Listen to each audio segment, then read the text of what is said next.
Ako po si Anthony Sabala. Business name po namin na na-establish is yung Decal Brothers.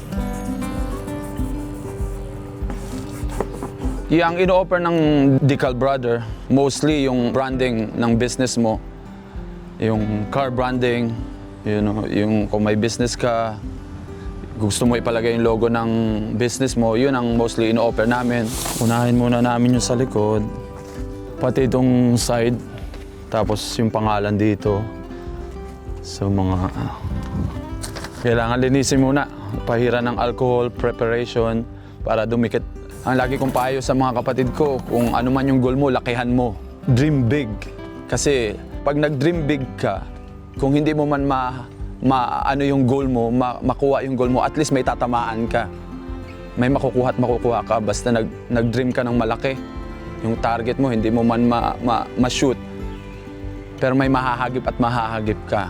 So always dream big. Yeah, may goal kami. Ang goal namin, magkaroon kami ng aming sariling shop. So yun ang aming goal. Malaki yun, but for sure, kahit paano may makukuha at makukuha kami kasi malaki yung pangarap mo. So laging mangarap ng malaki. Dream big. All the time.